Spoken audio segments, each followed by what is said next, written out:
Assalamualaikum warahmatullahi wabarakatuh.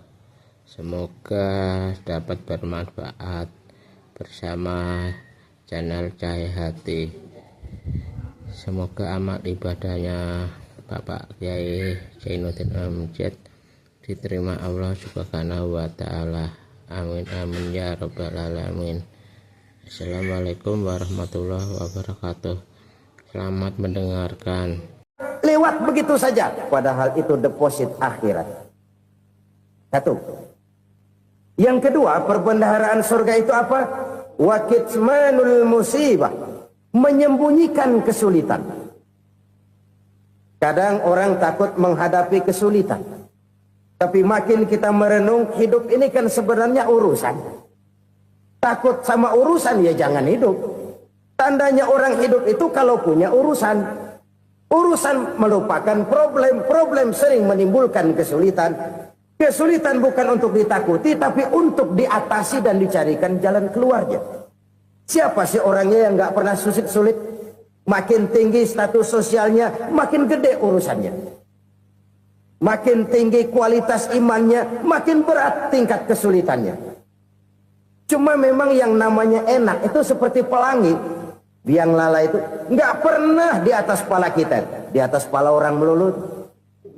Lo sih enak lo, kata kita. Dia juga bilang yang enak kan lo. Pelangi itu nggak pernah di atas kepala kita. Kata tukang beca, aduh enak ya naik Mercy. Kata tukang beca, apa yang di dalam mobil Mercy? Aduh enak bener tukang beca, di jok ngeringkuk ngorok pulas bener. Saya kamar pakai AC, sejuk, tempat tidur sutra, empuk, alga, spring bed, gula kulik, nggak bisa pulas kalau belum minum Valium, belum tidur. Enak bener tukang beca, di jok ngorok nggak tahu wetan kulon. Si tukang beca bilang yang di Mercy enak, yang di Mercy bilang tukang beca enak. Inilah enak, nggak pernah di atas kepala kita, di atas kepala orang lain melulu enak itu. Nah, saudara-saudara, yang merupakan perbendaharaan surga itu orang yang bisa menyembunyikan kesulitan, baik pribadi ataupun rumah tangga. Nih terutama rumah tangga yang jadi soalnya. Kadang-kadang kita ini kalau senang, sebaliknya kalau senang kita diam, kalem aja, cuek. Banyak banget duit kita bawaan, diam aja udah. Malah ketemu orang takut. Tapi begitu susah, sekampung tahu. Padahal Nabi mengajarkan perbendaharaan surga itu menyembunyikan musibah, menyembunyikan kesulitan. Kalau enak, cerita sama orang-orang. Kalau nggak enak, rasain sendiri, tekan sendiri, atasin sendiri. Kita kan sebaliknya, senang kita diam, asal lagi susah, paling tidak kita nyari teman buat cerita kesusahan. Siapa orangnya yang nggak pernah susah? Cuma soalnya bagaimana kita mengatasi kesusahan itu sendiri. Begitu juga misalnya kalau orang sudah berumah tangga, itu orang tuanya harus menjadi tempat dia cerita yang enak-enak saja. Yang nggak enak rasain berdua, selesaikan berdua, atasin berdua. Jangan dibalik. Asal senang diam, giliran susah saja. Maknya laporan. Terbalik. Bisa menjaga security informasi. Maka nama bayam keluar diam, malah seluitan. Enak amat lo makan daging ayam. Security informasi. Saudara-saudara kaum muslimin rahimakumullah. Ujian yang terberat itu yang pernah diberikan kepada para nabi, para rasul, para aulia, para ulama. Makin tinggi keimanan, makin berat bentuk kesulitan. Ayo saya kemukakan satu contoh saja. Ada seorang nabi yang kaya, nabi kaya, namanya Nabi Ayub. Iblis kalau orang begini kan keki, ibadahnya rajin, kaya. Nih yang kayak begini susah digodain. Kalau ibadahnya rajin, miskin, kali bisa disogok. Sini imannya mantap, ibadahnya rajin, kaya, nabi lagi. Oh, tapi namanya iblis nggak kurang akal. Laporan, Tuhan, kenapa iblis? Ya ini bahasa saya, bahasa Qur'annya sih nggak gitu. Itu hambamu yang namanya Ayub, dia rajin ibadah cuma karena dikasih kaya aja. Coba kasih miskin dia, berhenti dia sembahyang. Ah, kamu bisa aja. Saya tahu Ayub itu hambaku yang ikhlas. Saya buktiin Tuhan, silahkan. Dibuktiin lah, iblis turun ke alam ini. Yang mula-mula dia lakukan, dia rusak sawah ladang Nabi Ayub. Dia binasakan binatang ternak Nabi Ayub. Sehingga dalam waktu singkat, jatuhlah Nabi Ayub dari orang paling kaya jadi orang paling miskin. Beliau masih ibadah di mihrab dalam masjid. Datang iblis. Saudara Ayub, ya, lagi ngapain? Ibadah. Nyembah Allah, nyembah Allah. Oh, percuma. Kenapa? Tuhan yang ente sembah nih, dia udah bikin miskin ente. Sawah ladang ente hancur lebur, binatang ternak binasa. Sekarang ente jadi orang paling miskin. Ngapain nyembah Tuhan kayak begitu? Tekor. Udah berhenti dah ibadah, berhenti ibadah. Ini iblis sama Tuhan laporannya lain, yang dikerjakan kepada Nabi Ayub juga lain. Benar begitu iblis kata Nabi Ayub? Iya, sawah ladang saya habis buras, binatang ternak saya binasa, binasa. Saya miskin, bangpak. Apa jawab Nabi Ayub? Bukan innalillahi, ya ini hebat. Alhamdulillahillazi a'tani wa akhza minni. Segala puji bagi Allah yang telah memberikan harta kepada saya dan sekarang mengambilnya lagi. Alhamdulillah. Allah yang ngasih, Allah yang ambil. Itu mah urusan Allah. Iblis cuman ibadah jalan terus, sujud lagi Nabi Ayub. Iblis seleher gondok banget. Dasar Nabi nggak mempan dia apa-apain. Miskin malah alhamdulillah.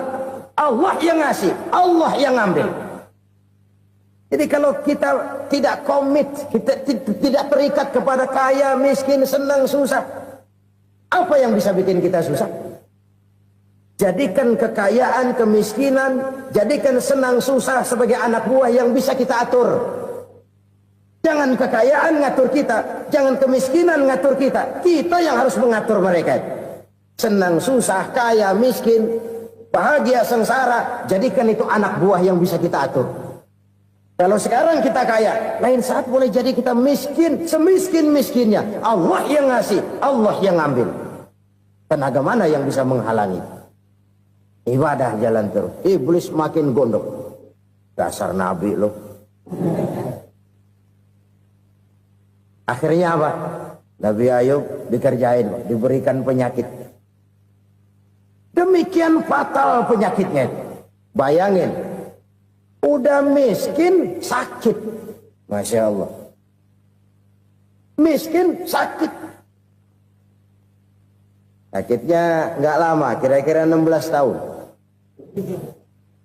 Istrinya 3, 2 mental minta ceraiin. Ngerawatin laki bengek begini. Senang belum tentu, susah udah pasti nih. Cerai aja, cerai dah. Cerai. Tinggal satu Siti Rahmah yang setia menemani beliau. Sesetia-setianya hati perempuan. Satu saat Siti Rahmah bilang, "Bang, ya, abang kan Nabi bang. Lalu namanya Nabi kan doanya jarang meleset bang. Maksud kamu minta kenapa sih sama Tuhan biar abang sembuh baik dah bang?" Siti Rahmah, iya. Saya sakit berapa tahun sih dah? 16 tahun bang. Sebelum ini saya sehat berapa tahun? Ya kira-kira 60 tahun bang. Nah coba ente banding-bandingin Rahmah. Saya dikasih sehat 60 tahun. Dikasih sakit 16 tahun. Sudah nggak sabar. Mau doa kepada Allah minta sembuh. Saya malu. Malu kepada Allah. Diuji dengan yang luar biasa seperti ini. Tidak mengganggu stabilitas kehambaannya. Dia tetap menghamba kepada Allah subhanahu wa ta'ala. Saudara-saudara kaum muslimin rahimakumullah. Kunci menghadapi kesulitan itu apa? Allah jelaskan dalam satu ayat, wa basyiris sabirin alladzina iza asabathum musibah qalu inna lillahi wa inna ilaihi raji'un. Gembirakan orang-orang yang sabar. Siapa mereka itu? Yang apabila mendapat musibah mereka kembali kepada keyakinan dasar. segalanya dari Allah dan segalanya akan kembali kepada Allah. Ini konsepsi dasar dari sikap muslim dalam menghadapi berbagai kesulitan. Segalanya dari Allah, segalanya akan kembali kepada Allah. Kalau ini sudah kondisi dasarnya, maka kita akan lapang menghadapi kenyataan bagaimanapun pahitnya. Apakah itu namanya miskin, apakah itu namanya sakit, bahkan maut sekalipun. Maut sekalipun. Segalanya dari Allah, segalanya akan kembali kepada Allah. Ini sikap hidup, bukan sekedar ucapan. Kita kadang-kadang menjadikannya sebagai ucapan. Mulutnya sehingga berhenti, innalillahi wa inna ilaihi rajiun, tapi nangisnya terus gerung-gerungan. Bukan itu, ini kesadaran moral. Kalau segalanya dari Allah, segalanya kembali kepada Allah, kan sebenarnya cuma nunggu giliran. Hari ini saya nyembayangin dia, entah hari apa saya disembayangin orang. Hari ini saya antar dia ke kubur, entah hari apa orang nganterin saya ke kubur. Hari ini saya tahlilkan dia, entah nanti kapan orang tahlilkan saya. Segalanya dari Allah, segalanya akan kembali juga kepada Allah. Oleh sebab itu saudara-saudara, kesulitan bukan untuk ditakuti.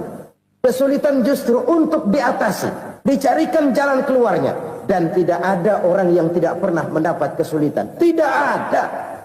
Semakin tinggi status sosial, semakin tinggi kualitas keimanan, semakin besar juga tingkat kesulitan. Hanya saja bagaimana cara kita mengatasinya. Dan Al-Quran menyatakan, inna ma'al usri yusra.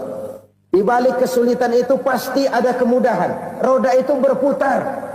Karena itu Rasulullah sallallahu alaihi wasallam mengingatkan kepada kita, ta'arraf ila Allah fir raha ya'rifka fis syiddah.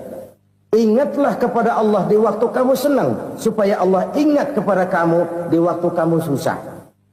Kalau waktu senang kita ingat kepada Allah, kita susah, Allah tidak akan meninggalkan kita.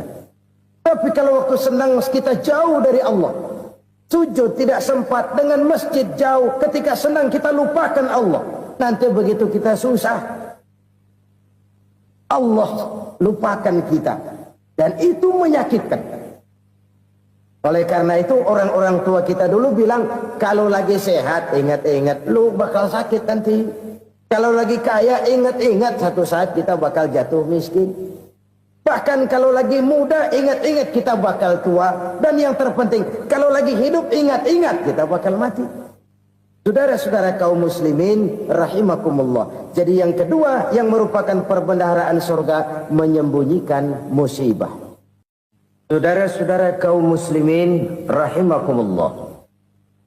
Hal ketiga yang merupakan perbendaharaan surga adalah wasilatur rahmi. Orang yang suka bersilaturahmi. Sebagaimana yang kita maklum bahwa manusia adalah makhluk yang disebut zon politika. Makhluk sosial yang tidak mungkin hidup sendiri-sendiri. Betapa dan siapapun kita memerlukan orang lain. Bodoh betul manusia kalau tinggal di tengah masyarakat tapi tidak mau bermasyarakat. Merasa hebat sendiri, pintar sendiri, gagah sendiri, kaya sendiri. Mungkin kalau mati juga ngubur sendiri. Jangankan kita di sini. Di sorga saja Nabi Adam waktu sendirian bengong melulu, ngondar mandir. Allah tegur dam sepi dam. Ya ini kalau bahasa saya. Iya Tuhan sepi ini nggak ada coret-corekan pisan ini. Diciptakan Siti Hawa baru anteng Nabi Adam.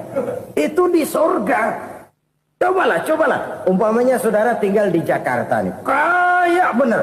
Apaan aja di Jakarta punya saudara dah. Jembatan Semanggi ambil. Monas buntel bawa pulang. Hotel-hotel ambil semua. Cuman tinggal di Jakarta sendirian. Apa enaknya? Betapa dan siapapun kita perlu orang lain. Tidak ada seorang pun yang bisa memenuhi kebutuhan hidupnya secara sendiri-sendiri. Nah, Islam telah menyelamatkan manusia dari ras diskriminasi. Mengikat manusia dengan persaudaraan yang berlandaskan kepada akidah. Karena itu dianjurkan bersilaturahmi.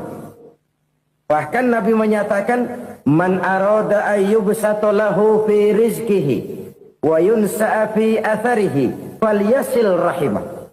Siapa yang kepengen diluaskan rezekinya dan dipanjangkan usianya, banyaklah ia bersilaturahmi. Siapa yang kepengen dimudahkan rezekinya, hendaknya ia banyak bersilaturahmi. Kalau banyak teman, kesulitan kan paling tidak ada tempat cerita. Udah susah, sendirian kita pikirin diri, nggak ada tempat tukar pikiran. Cepet banget sama bengek. Dilawan sendiri. Nah, secara makro kita bisa berkata, tidak mungkin ada kemenangan kalau tidak ada kekuatan.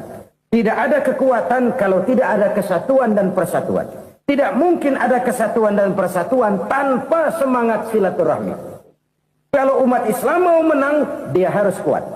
Kalau umat Islam mau kuat, dia harus bersatu. Kalau umat Islam mau bersatu, dia harus membudayakan silaturahmi ini. Bahkan sampai-sampai kata Nabi, kalau bisa cari nilai tambah. Apa? Silman qata'ak. Bersilaturahmilah kau kepada orang yang marah denganmu. Masya Allah, indahnya ajaran agama kita. Orang yang marah pun kepada kita, kata Nabi, kalau bisa bersilaturahmilah kepadanya. Kepada orang yang marah itu. Di situ nilai tambah. Cuman jujur nih hadis, ngucapinnya gampang, ngamalinnya yang berat banget. Orang marah sama kita, kita disuruh silaturahmi. Ada apa malu? Lu marah tuh, gue marahan lagi. Gue pikirin. Saudara-saudara kaum muslimin rahimakumullah. Tapi ini yang diajarkan, bahkan ini yang dicontohkan oleh baginda Rasul. Bagaimana begitu mudah, misalnya satu saat Abu Jahal ini ngatur strategi bagaimana bikin Muhammad celaka. Dia gali lubang di depan tempat tidurnya. Dia tutupin daun korma. Terus dia panggil seseorang, ke sini. Kasih tahu Muhammad, pamannya sakit keras, minta ditengokin. Berangkat orang ini ke sana. Muhammad, labbaik. Pamanmu sakit keras, dia minta ditengokin. Baik, saya akan datang menjenguk beliau. Berangkatlah Nabi ke rumah Abu Jahal tanpa prasangka apapun. Abu Jahal udah pasang setil. Selimut 3 rangkap setengah dia pakai. Persis kayak orang meriang. Tapi sembari ngintip dari balik selimut. Begitu Muhammad buka pintu, nah masuk perangkap nih. Muhammad jalan menuju tempat pembaringan. Makin lama makin dekat, makin lama makin dekat. Makin dekat ke lubang yang dipasang oleh Abu Jahal itu. Dalam hati Abu Jahal, terus dah jatuh, mampus dah lo ini. Mampus lo hari ini. Apa yang terjadi? Malaikat Jibril datang. Muhammad, pamanmu cuma pura-pura sakit. Di depan tempat tidurnya ada lubang perangkap supaya kamu jatuh ke situ. Sudah, kamu pulang. Balik kanan Nabi. Sudah hampir jatuh ke lubang, balik kanan, pulang. Bayangin kecewanya Abu Jahal. Muhammad dikit lagi, Muhammad dikit lagi. Enggak paman, saya pulang aja. Emosi bangun dari tempat tidur, enggak sadar kalau lagi pura-pura sakit. Lompat ngejar Nabi, dia lupa dengan lubang yang dia gali. Serak, nyemplung sendiri ke dalam lubang.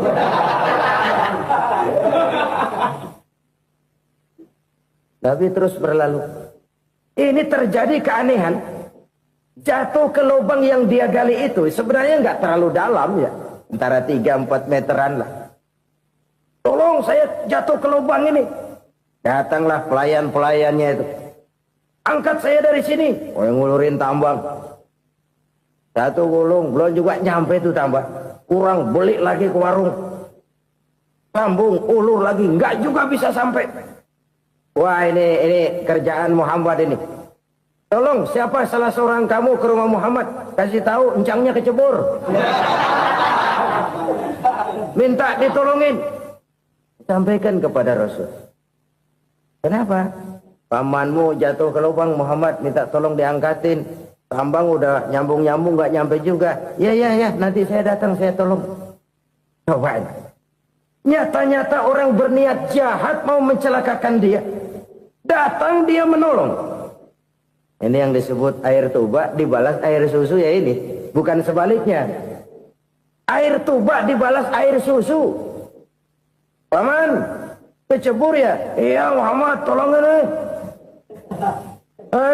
Pegang tangan saya. Nabi ulurkan tangannya. Nyampe. Dipegang oleh Abu Jahal. Diangkat ke atas. Sampai atas. Apa kata Abu Jahal? Sihirmu memang hebat Muhammad. Udah ditolongin dikata sihir.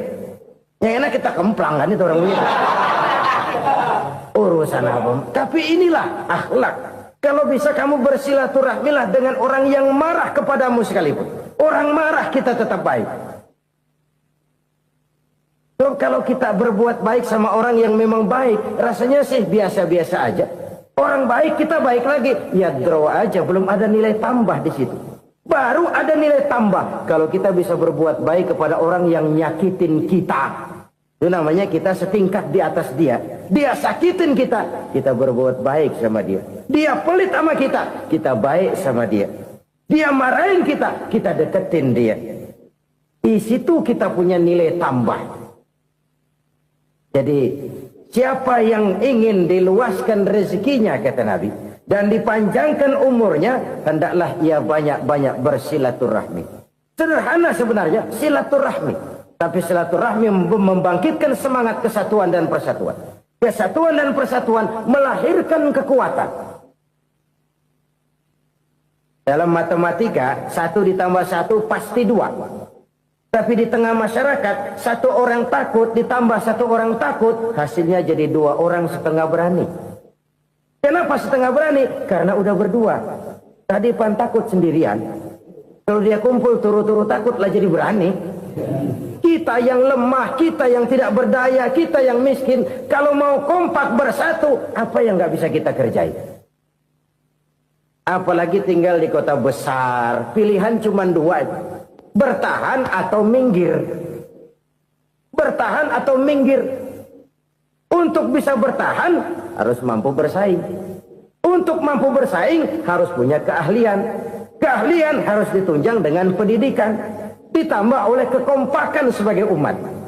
Udah miskin mencar mulu orang injak kita. Orang nggak pandang urusan apa yang malu. Oleh karena itu silaturahmi pada hakikatnya merupakan roh dari ukhuwah yang diajarkan oleh agama kita. Bagaimana Islam menyelamatkan masyarakat manusia dari ras diskriminasi, mengikat manusia, dan tidak ada persaudaraan yang lebih indah selain persaudaraan yang diikat dengan nilai-nilai akidah. Sepanjang orang di jalan Allah, itulah saudara kita. Keluar dia dari jalan Allah, selesailah persaudaraan sampai di situ. Karena itu, kalau ingin menyimpan sesuatu di surga, banyaklah bersilaturahmi. Datang ke rumah ini, datang ke rumah itu, dan lain sebagainya. Itu simpanan kita di akhirat nanti. Ini yang ketiga. Saudara-saudara, yang keempat, perbendaharaan surga itu apa? Wa qawlu la hawla wa la quwwata illa billah. Ucapan la hawla wa la quwwata illa billah. Ibadah kan ada yang berat, modalnya besar. Bangun masjid berat, modalnya besar.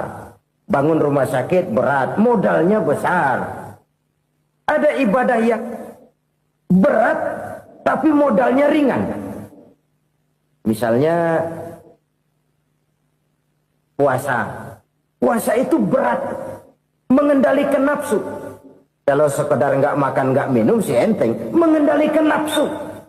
Itu jihad terbesar. Tapi kan modalnya ringan, cuma niat saja. Ini ibadah berat, modalnya ringan. Ada ibadah yang ringan, modalnya juga enteng. Seperti termasuk ucapan la haula wa la quwwata illa billah. Tanpa sadar, la haula wa la quwwata illa billah. Nyelengin tuh di surga. Nyelengin, kita nggak terasa. Nyelengin simpenan akhirat. La haula wa la quwwata illa billah. Nyimpan lagi. Kaget, la haula wa la quwata illa billah, nyimpan lagi, banyak simpanan. Walaupun sebenarnya yang dimaksud di sini adalah kesadaran batin bahwa tidak ada daya dan kekuatan kecuali Allah. Itu intinya. Kita memulai pekerjaan disunahkan baca bismillah, kan begitu. Apa itu? Kesadaran moral. Bahwa ini saya bisa kerjakan. Saya kerjakan ini dengan menyebut nama Allah. Kenapa? Kalau Allah tidak memberikan daya dan kekuatan, mana mampu saya kerjakan ini.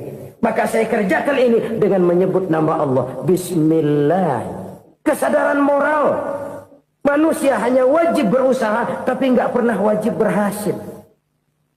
Banyak hal-hal yang kalau kita renungkan secara rasio, nggak mungkin. Tapi jadi kenyataan. La haula wa la quwata illa billah. Tidak ada daya dan kekuatan kecuali bagi Allah semata-mata. Kesadaran moral akan kelemahan dan keterbatasan makhluk bernama manusia. Kadang kita kagum dengan otak, tapi kita sering lupa sama yang bikin otak. Padahal bagaimanapun hebatnya otak, yang bikin otak pasti lebih hebat dari otak. Nggak percaya, silahkan otak-otakan. Inilah kecenderungan. Kita kagum dengan pesawat-pesawat mutakhir, bukan main, besi gede banget terbang itu. Alangkah hebatnya. Lalu apa yang bikin otak tidak lebih hebat dari itu semua? Kita puji laut, apa yang bikin laut tidak lebih hebat dari laut itu? La haula wa la quwata illa billah. Tidak ada daya dan kekuatan kecuali Allah. Apa yang bisa kita lakukan? Kalau tidak karena daya dan kemampuan yang diberikan oleh Allah kepada kita. Lahirlah sikap tawadu, rendah hati. Tidak melonjak menjadi angkuh dan sombong. Sadar akan kelemahan dan keterbatasan diri. Sebagai makhluk yang diciptakan oleh Allah subhanahu wa ta'ala. Jadi satu sisi ini ucapan yang berpahala. La haula. Jadi wiridan. Pada sisi lain ini kesadaran moral. Sikap mental, kesadaran batin, bahwa yang punya daya dan kekuatan itu cuma Allah. Kita nggak pantas untuk sombong, sebab sombong itu pakaiannya Allah. Kita nggak sedang pakai pakaian Allah, kegedean.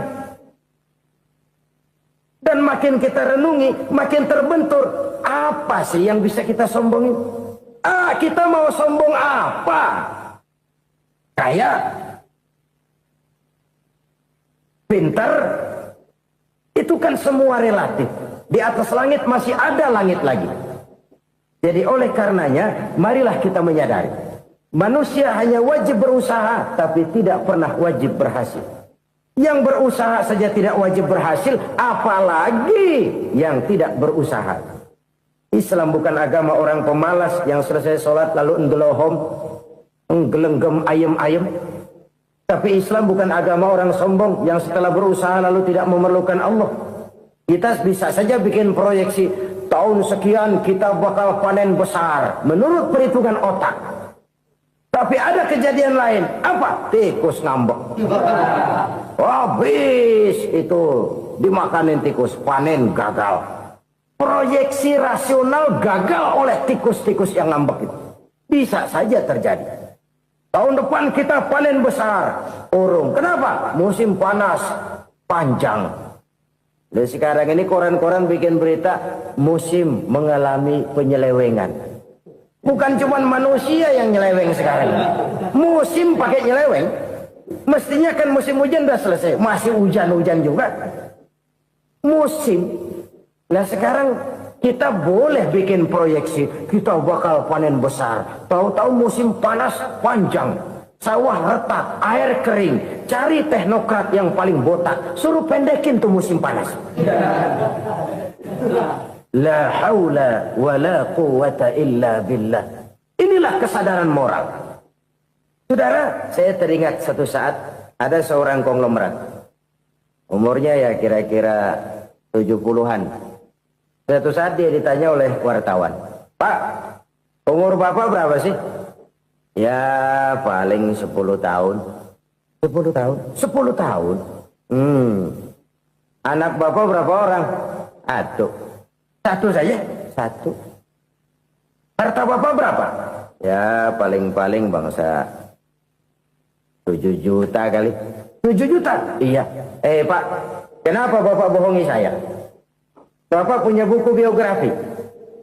Koran-koran, majalah-majalah banyak memuat cerita riwayat hidup Bapak. Saya tahu umur Bapak 70. Kenapa bilang cuma 7 tahun? Saya tahu anak Bapak 8. Kenapa cuma bilang 1? Saya tahu harta bapak miliaran, mungkin triliunan, pabrik di mana-mana, bank di mana-mana. Kenapa bilang uang bapak cuma 7 juta? Nah, kata si konglomerat tadi, kamu benar nak, kamu benar.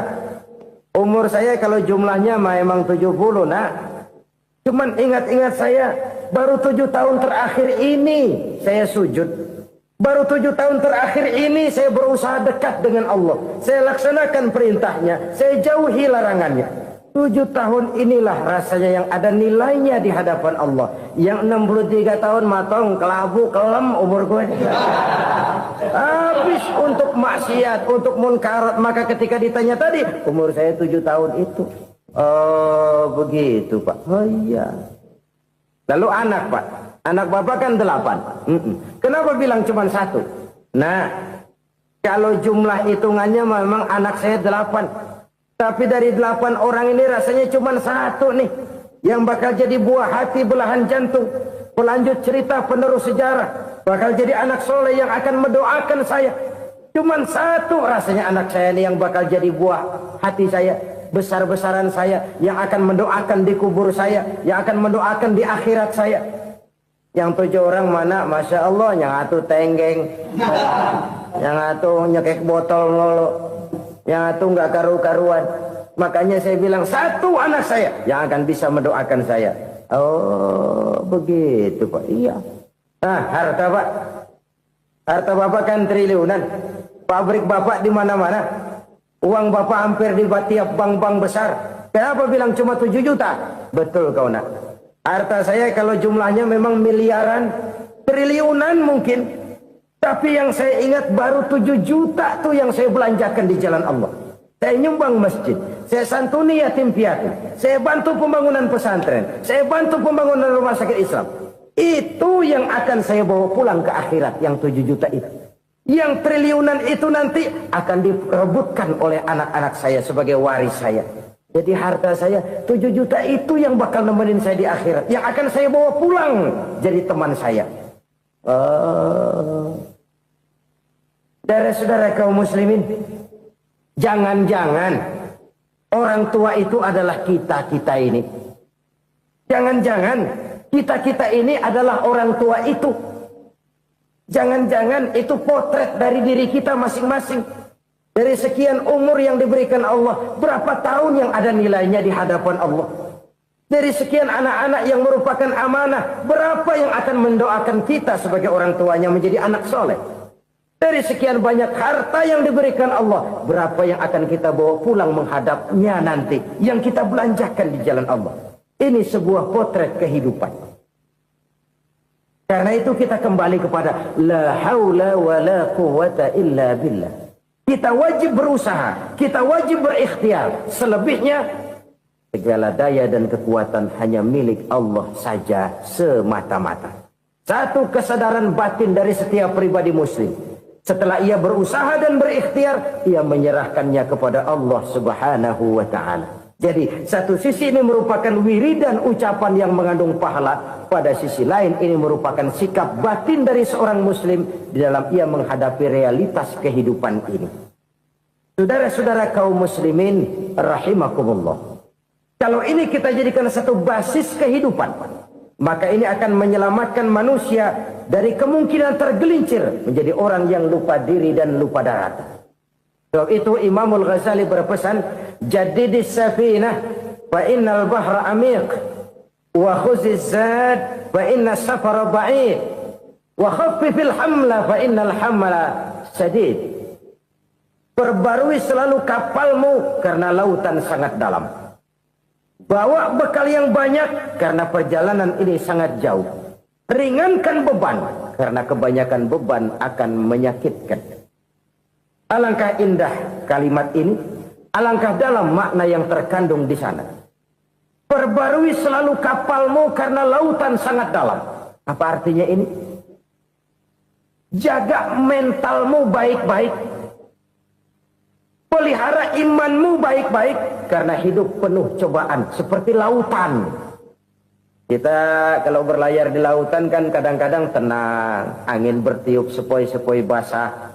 Jika malam datang bintang gemintang bertabur menghias cakrawala. rembulan memantulkan sinarnya dengan indah. Dalam keadaan begitu berlayar enak. Tapi lain saat ombak menggunung, halilintar menyambar, angin topan bertiup. Berapa banyak sudah saudara-saudara kita yang tenggelam di lautan dunia tanpa sadar bahwa dia belum sampai kepada pantai yang akan dituju. Berapa banyak sudah saudara-saudara kita yang tenggelam di lautan dunia ini tanpa sempat bangkit lagi. Dia menyangka sudah sampai kepada tujuannya. Hati-hati kapal jangan sampai bocor karena lautan sangat dalam. Iman ini jaga baik-baik karena hidup penuh dengan ujian. Wa khuzizat fa inna safar ba'id. Bawa bekal yang banyak karena perjalanan sangat jauh. Saudara mau ke Bandung, bawa duit. Saudara mau ke Surabaya, banyakan lagi duitnya. Saudara mau ke Mekah, gepokan, iketan tuh duit nggak lembaran lagi. Makin jauh perjalanan, makin banyak bekal yang harus kita bawa. Kalau saudara dari Jakarta mau ke Surabaya, kagak bawa duit berangkat juga, itu sih bukan berani namanya, nekat. Sampai Surabaya belum tentu, sengsara di jalan udah pasti. Kenapa? Nggak bawa bekal berangkat. Sama juga kita nih, misalnya belum sempat sembahyang, mati. Waduh, berani banget orang. Belum punya bekal, mati. Sengsara di jalan. Atau bekal tidak cukup. Dari Jakarta saudara mau ke Surabaya, bawa duit 500 perak.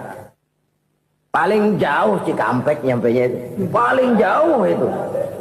Antara jauhnya perjalanan dengan bekal yang saudara bawa tidak seimbang.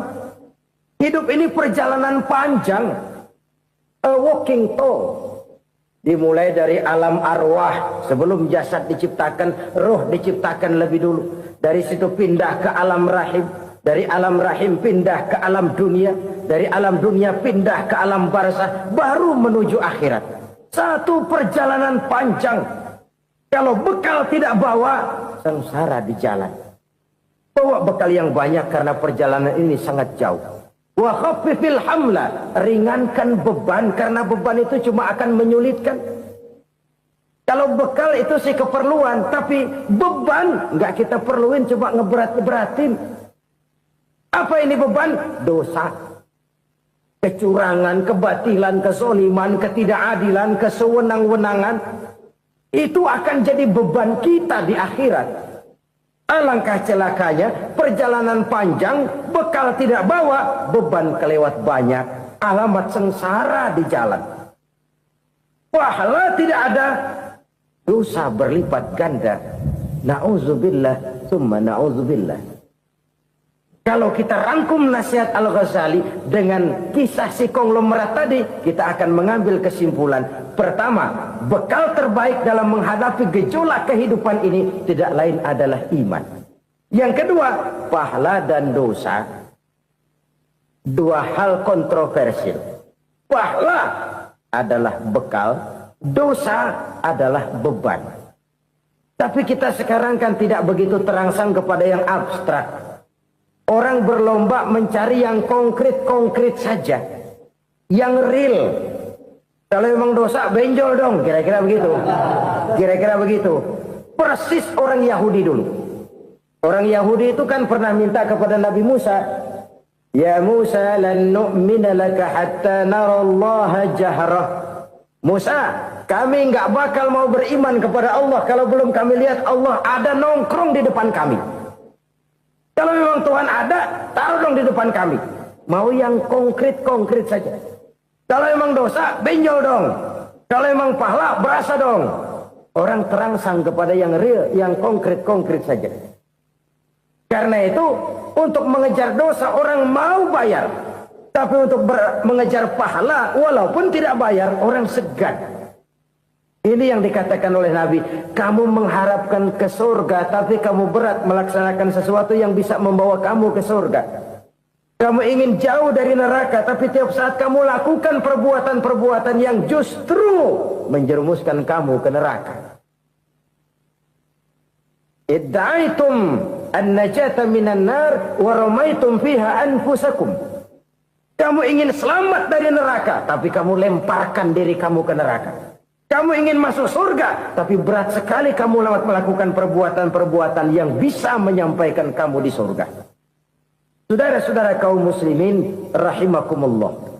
Jadi hal keempat yang merupakan perbendaharaan surga adalah la haula wa la quwwata illa billah. Satu sisi ini merupakan ucapan yang memperberat timbangan akhirat. Pada sisi lain ini merupakan sikap hidup seorang muslim. Kesadaran batin yang sangat dalam bahwa tidak ada daya dan kekuatan kecuali Allah. Dan itu kita simbolkan pada saat memulai pekerjaan dengan Bismillah. Dengan menyebut nama Allah. Satu kesadaran moral. Saya hanya bisa melakukan ini karena diberikan daya dan kekuatan oleh Allah. Lahirlah sikap tawadu, rendah hati, tidak melonjak menjadi angkuh dan sombong. Saudara-saudara, sampai sini dulu jumpa kita kali ini. Semoga 4 perbendaharaan surga ini dapat kita lakukan, yang kelak akan merupakan bekal kita di kemudian hari nanti. Amin ya rabbal alamin. Bapak-bapak, ibu-ibu, saudara-saudara kaum muslimin rahimakumullah. Di dalam kehidupan kita sebagai seorang muslim, minimal 5 kali dalam sehari semalam kita mendengar seruan untuk mendirikan solat yang disebut azan. Ada kalimat menarik di dalam kalimat azan itu, yakni seruan hayya 'alal falah, marilah menuju kepada keberuntungan, marilah meraih kemenangan. Seruan ini adalah kecenderungan dari setiap manusia, apapun warna kulitnya. Artinya, setiap orang dalam hidup selalu ingin meraih dan mencari kemenangan. Kemenangan akan melahirkan kepuasan batin, dan kepuasan batin memberikan kebahagiaan. Sedangkan kekalahan melahirkan penderitaan batin, dan penderitaan batin menjerumuskan seseorang di dalam berbagai bentuk kerugian. Jikalau inilah seruan azan, maka masalahnya ialah apa yang menyebabkan kita meraih kemenangan. Al-Quranul Karim memberikan tuntunan dan ajaran kepada kita bahwa orang-orang yang memperoleh kemenangan itu tidak lain adalah orang-orang yang bertakwa. Hanyalah mereka yang bertakwa kepada Allah Subhanahu wa ta'ala pada akhirnya akan tampil sebagai pemenang. Lalu siapa orang yang bertakwa itu? Dijelaskan dalam awal-awal Al-Baqarah, orang yang bertakwa yang akan meraih kemenangan. Pertama, alladzina yu'minuna bil ghaib, yaitu orang-orang yang beriman kepada yang gaib.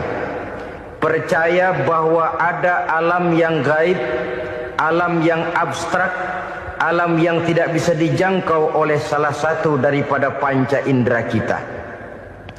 Mereka percaya dan beriman kepada adanya malaikat, beriman kepada adanya iblis dan jin, beriman kepada adanya alam kubur, beriman kepada adanya alam mahsyar, beriman kepada adanya alam akhirat, beriman kepada adanya surga dan neraka. Beriman bukan cuma sekedar beriman dalam ucapan bibir saja, tetapi beriman yang nilai iman itu mampu mewarnai gerak dan gaya hidupnya. Iman yang meresap sampai ke tulang sumsum, kemudian memberikan dampak positif di dalam kehidupan manusia. Alam, kita tahu, adalah sesuatu yang selain Allah, dan Allah bukanlah alam. Apapun namanya selain daripada Allah, itu adalah alam. Alam pada hakikatnya terbagi menjadi 2. Ada alam syahadah, alam nyata, alam konkret, alam yang bisa dijangkau oleh salah satu indera kita. Kemudian ada alam ghaib, alam yang tidak bisa dijangkau oleh panca indera kita, alam metafisika, alam abstrak, alam yang wajib kita imani keberadaannya. Kita percaya bahwa malaikat itu ada, Kita percaya kepada jin, bahwa jin itu ada. Kita percaya kepada adanya iblis dan setan. Bukan percaya kepada iblis dan setannya, percaya bahwa iblis dan setan itu ada. Itu termasuk salah satu daripada sifat orang yang bertakwa kepada Allah. Saudara-saudara kaum muslimin rahimakumullah, kecenderungan pembangunan yang lebih bersifat materialistis biasanya menggeser aspek kehidupan rohani. Orang berpikir empiri, dan dalam pola pikir yang demikian maka alam gaib tidak lagi mendapat perhatian. Aspek kehidupan yang bersifat rohaniah malah mulai ditinggalkan. Akibatnya terjadilah kepincangan di dalam kehidupan kita. Pernah ada satu pengalaman pribadi dalam perjalanan kembali ke tanah air. Dalam pesawat di sebelah kanan saya duduklah seorang Jerman namanya Heiner Simonsen. Iseng saya ajak kenalan, saya ajak ngobrol, saya tanya dia. Saya bilang, Mas Heiner ini, kalau pesawat yang kita tumpangi ini jatuh ke bawah, kira-kira apa yang bakal terjadi, Mas? Dia bilang, kita semua akan mati. Begitu? Iya. Oke. Apa itu mati? Tanya saya. Dia bilang, untuk tahu apa itu mati, kita harus tahu lebih dahulu apa itu hidup. Saya pikir nih bule bisa ngomong juga. Baiklah kata saya. Apa hidup menurut Anda itu?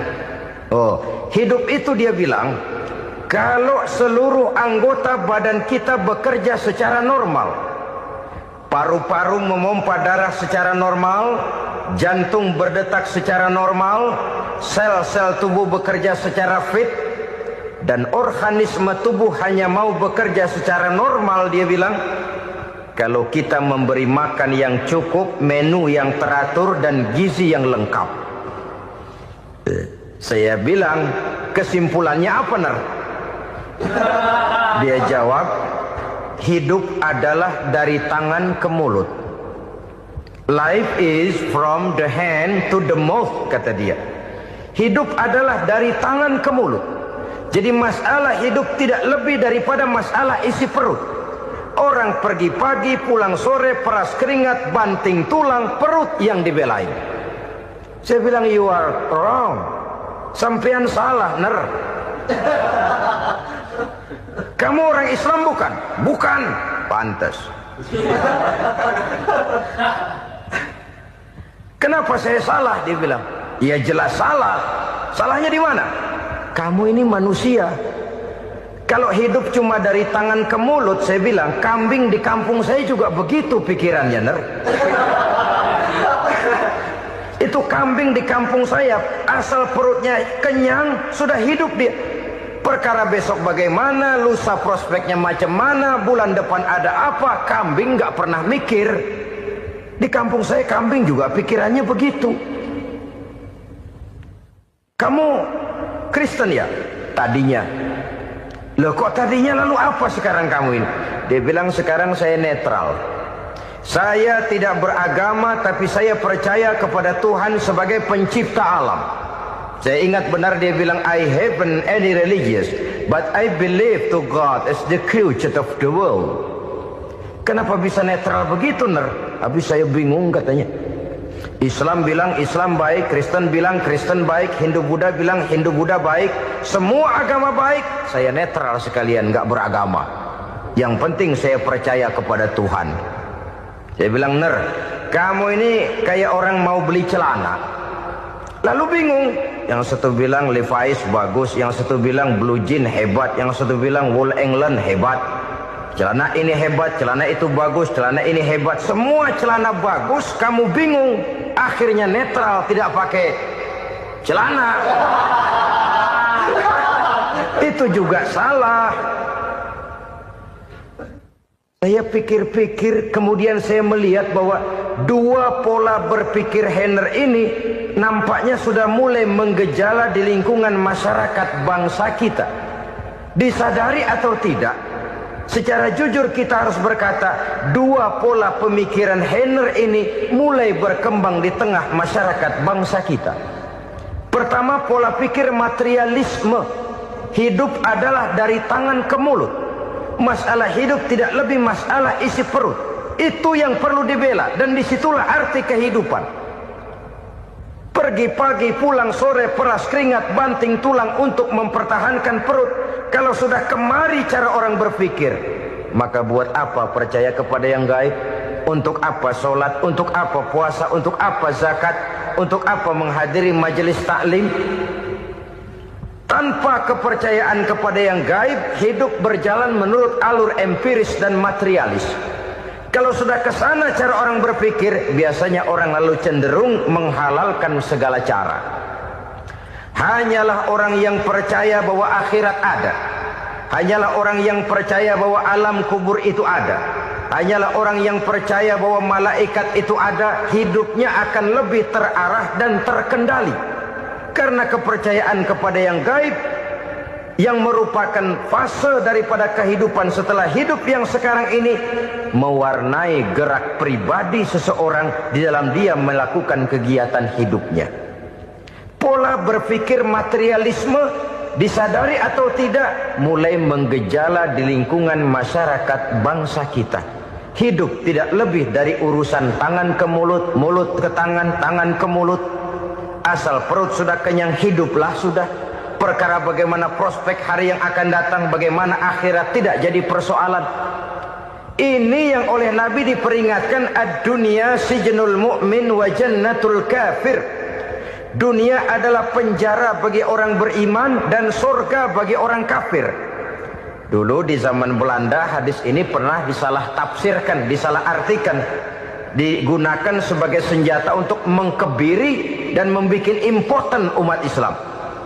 Sudahlah, umat Islam gak usah macam-macam, kata Belanda. Dunia ini kan penjara buat orang Islam, surga buat orang kafir. Di penjara jangan bertingkah.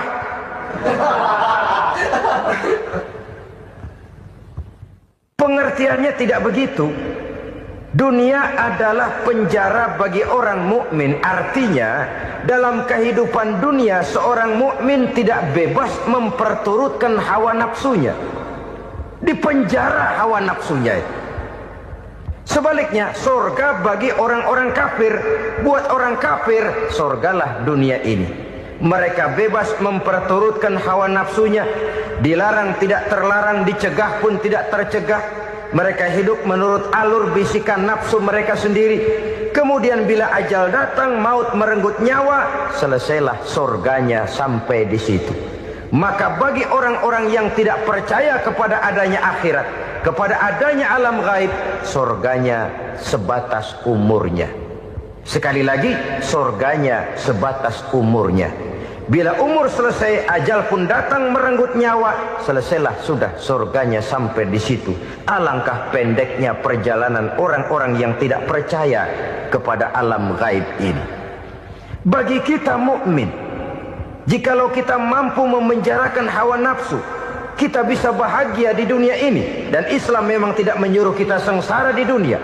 Raih dunia, kejar dunia, gapai dunia sebagai alat untuk mencapai kebahagiaan di akhirat nanti. Hidup adalah satu perjalanan panjang yang terbentang sejak kita terlahir dari alam rahim sampai kepada alam akhirat nanti. Andai kata kita gagal meraih kebahagiaan di dunia, toh kita masih punya akhirat. Tapi jangan jadi dalil yang melemahkan semangat. Biarin dah kita di dunia kebelangsak, yang penting akhirat. Akhirnya dunia benar-benar kebelangsak.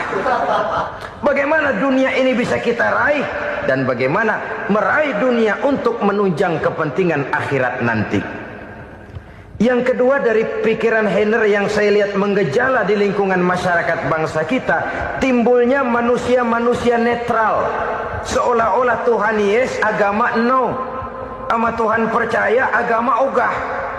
Tuhan ngangguk, giliran agama godeng. Padahal hampir dalam setiap ayat dalam Quran, kata-kata amanu biasanya bergandeng dengan wa amilus shalihat. iman dan amal soleh. Ini sebagai isyarat Tuhan dan agama jangan pernah dipisah-pisah. Apabila kita bertuhan, maka kita harus beragama. Apabila kita beragama, maka agama itu harus bersumberkan dari Tuhan yang kita imani itu. Tidak mungkin kita pisah, Tuhan yes, agama no. Sama Tuhan percaya tapi agama bikin sendiri. Sembayangnya cukup bengong 2 jam madep ngulon.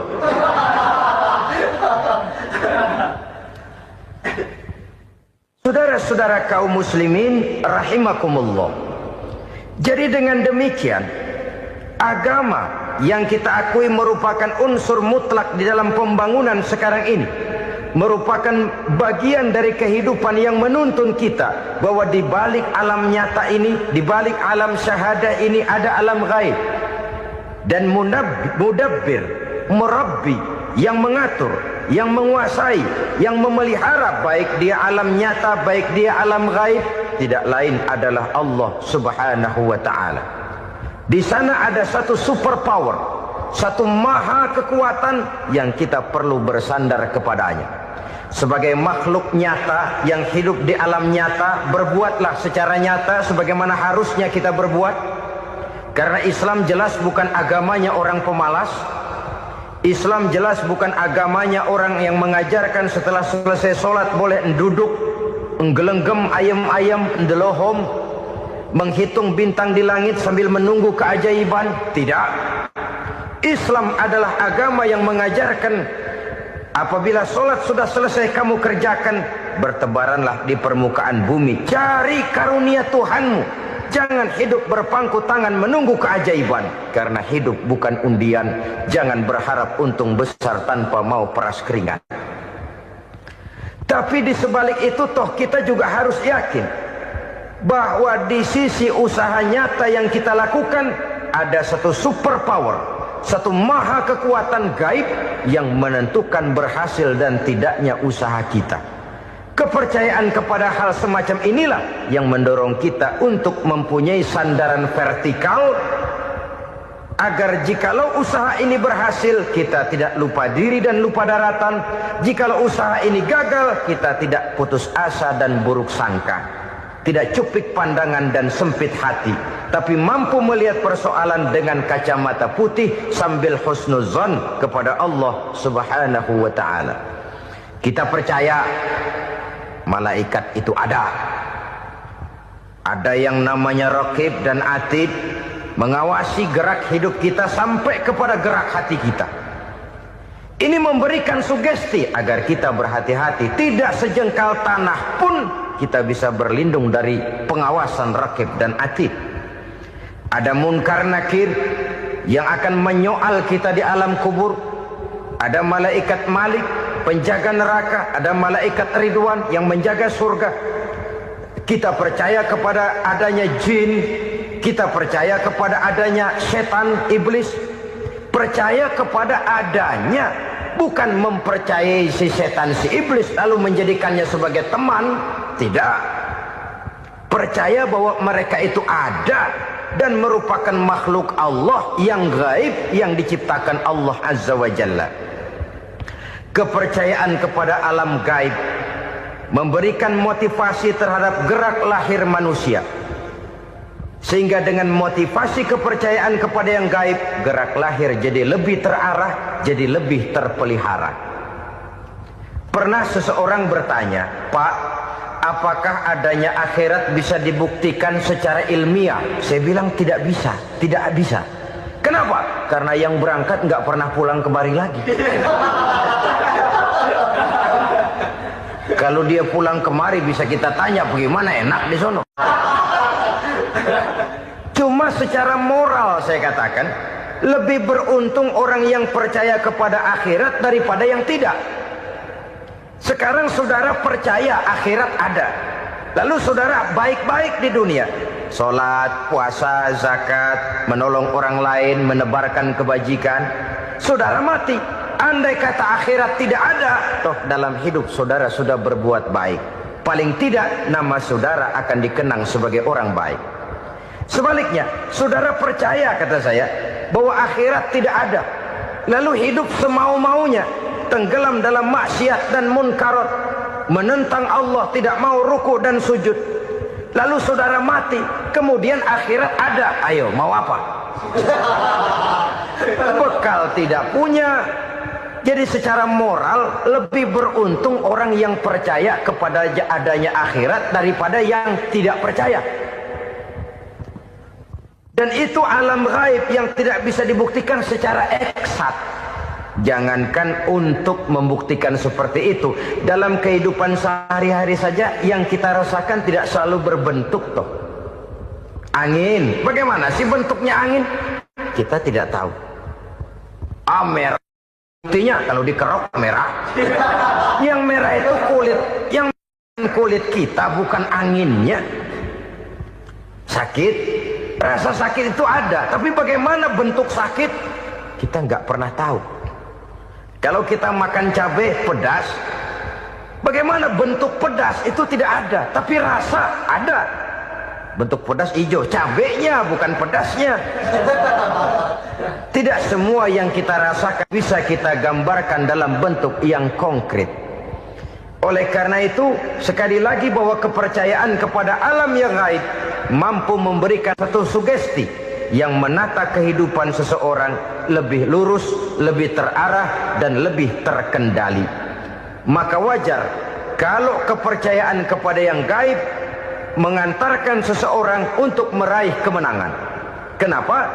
Dia percaya kepada yang gaib, bahwa akhirat ada, bahwa alam kubur ada, bahwa pertanggungan jawab itu ada. Maka dia lalu tidak hidup saenae udele dewe, itu loh. Tidak hidup menurut seleranya sendiri, terarah, teratur. Ini cirinya yang pertama. Orang bertakwa yang akan meraih kemenangan, mereka beriman, mereka percaya kepada. Terima kasih sudah mendengarkan ceramah pengajian Jainuddin MZ. Semoga amal ibadahnya diterima Allah Subhanahu wa taala. Selamat mendengarkan.